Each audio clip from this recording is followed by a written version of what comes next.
உயிர்த்தெழுந்த இயேசு கிறிஸ்துவின் அன்பான நாமத்தினாலே உங்கள் ஒவ்வொருவரையும் வாழ்த்தி இந்த புதிய நாளிலும் கர்த்தருடைய ஜீவனுள்ள வார்த்தையின் மூலமாய் உங்களை சந்திப்பதிலே நான் கர்த்தருக்குள் மகிழ்ச்சி அடைகின்றேன்.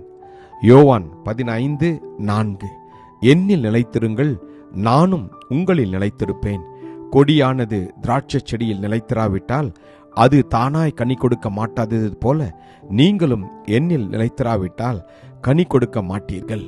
John 15:4 Abide in me and I in you, as the branch cannot bear fruit of itself unless it abides in the vine, neither can you unless you abide in me. Amen. கர்த்தருடைய நாமம் மகிமைப்படுவதாக. தேவனுடைய வார்த்தைக்குள், அவருடைய கட்டளைகளுக்குள், அவருடைய சித்தத்திற்குள் நாம் நிலைத்திருக்க வேண்டும் என்று கர்த்தர் விரும்புகின்றார். நாம் அவருடைய சித்தத்தின்படி வாழ நம்ம அர்ப்பணிக்கின்ற போது அவரும் நம்முடைய வாழ்க்கையில, நம்முடைய இருதயத்துல அவர் தங்கி நம்மை அவர் வழிநடத்துவார். என்ன செய்வார்? நீங்களும் நானும் அதிக கனிகளை கொடுக்கும்படியாய் அவர் கிருபை செய்வார். வேதம் சொல்கின்றது, ஒருவன் என்னிலும் நான் அவனிலும் நிலைத்திருந்தால் அவன் மிகுந்த கனிகளை கொடுப்பான் என்று. என்னை அல்லாமல் உங்களால் ஒன்றும் செய்யக்கூடாது என்று கர்த்தர் சொல்கிறார். இந்த நாளிலே நம்முடைய சுயத்தை நாம் வெறுப்போம்.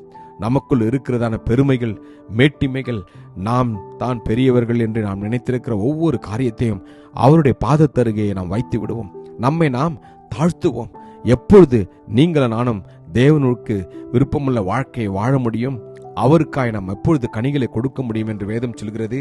கலாத்தியரில் நாம் வாசிக்கிறோம், கிறிஸ்துவுடனே கூட சிலுவையில் அறையப்பட்டேன், ஆயினும் பிழைத்திருக்கிறேன். இனி நான் அல்ல, கிறிஸ்துவே எனக்குள் பிழைத்திருக்கிறார். நான் இப்பொழுது மாம்சத்தில் பிழைத்திருக்கிறதோ என்னில் அன்பு கூர்ந்து எனக்காக தம்மை தாமே ஒப்பு கொடுத்த தேவனுடைய குமாரனை பற்றும் விசுவாசத்தினாலே பிழைத்திருக்கிறேன் என்று வேதம் சொல்கிறது. இந்த வார்த்தையின்படி நாம் வாழ்கின்ற போது நீங்களும் நானும் அதிக கனிகளை கொடுப்போம். ஆவியானவர் உங்களுடைய வாழ்க்கையிலும் என்னுடைய வாழ்க்கையும் பார்த்து அவர் பிரியப்படுவார். ஆம், கர்த்தருடைய சித்தத்தின்படி வாழ்கிற உங்களையும் என்னையும் அவர் எடுத்து பயன்படுத்துவார். இயேசு கிறிஸ்து சொல்கிறார், நான் என் பிதாவின் கற்பனைகளை கைக்கொண்டு அவருடைய அன்பிலே நிலைத்திருக்கிறது போல நீங்களும் என் கற்பனைகளை கை கொண்டிருந்தால் என்னுடைய அன்பிலேயே நிலைத்திருப்பீர்கள் என்று கர்த்தர் சொல்கிறார். ஆம், ஒருவரில் ஒருவர் அன்பாயிருக்க வேண்டும் என்பதே அவருடைய கற்பனை. இந்த அன்பிலே நாம் நிலைத்திருக்கின்ற போது ஒருவருக்கு ஒருவர் நீங்கள் நானும் நேசிப்போம், ஒருவருடைய குற்றத்தை ஒருவர் மன்னிப்போம், ஒருவரை ஒருவர் அன்போடு, இயேசு கிறிஸ்துவின் உண்மையான அன்போடு நாம் ஒருவரோடு ஒருவர் பழகுவோம். அப்பொழுது நம்மை பார்க்கிறவர்கள் இயேசுவை பார்க்கும்படியான வாழ்க்கையை நாம் வாழ்வோம். கர்த்தருடைய வார்த்தையின்படி நிலைத்திருக்க இந்த நாளிலே நம்மை நாம் அர்ப்பணிப்போமா? வேதம் சொல்கிறது போல நாம் ஒருவரிடத்தில் ஒருவர் அன்பு கூர்ந்தால் தேவன் நமக்குள் நிலைத்திருக்கிறாராம். ஆமேன். இந்த நாளிலே நம்மையே நாம் சிந்தித்து பார்ப்போம். தேவன் நமக்குள் நிலைத்திருக்கிறாரா என்று யோசித்து பார்ப்போம். நாம் நம்மை நேசிக்கிறது போல பிறனையும் நேசிக்கிறோம் என்று யோசித்து பாருங்கள். எனக்கு பிரியமான தேவஜனமே, நாம் வாழ்கிற ஒரே ஒரு வாழ்க்கையில அனைவரோடும் கூடுமான மட்டும் எல்லோரோடும் சமாதானமாக இருக்க வேண்டும் என்று கர்த்தர் சொல்லுகிறார். இந்த நாளிலே நம்மை நாம் அர்ப்பணிப்போமா? ஆம், தேவன் உங்களுக்கும் எனக்கும் அவர் கிருபை பாராட்டுவார். கர்த்தர் உங்களோடும் என்னோடும் இந்த நாளிலே சொல்கிற இந்த காரியத்தின் பிரகாரமாய் அவருடைய வார்த்தையிலே நாம் நிலைத்திருப்போம். ஆம், உலகமும் அது நிச்சயம் ஒழிந்து போம், தேவனுடைய சித்தத்தின்படி செய்கிறவனோ என்றென்றைக்கும் நிலைத்திருப்பாம் என்று வேதம் சொல்கிறது.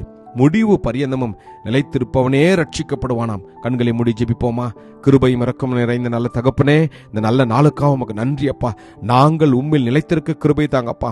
மிகுந்த கனிகளை கொடுக்கவும், உம்மை போல எல்லாரிடத்திலும் நாங்கள் அன்போடு பழகவும் எங்களை அப்பா நீர் இந்த நாளில் உற்சாகப்படுத்தினதற்காக உமக்கு நன்றி.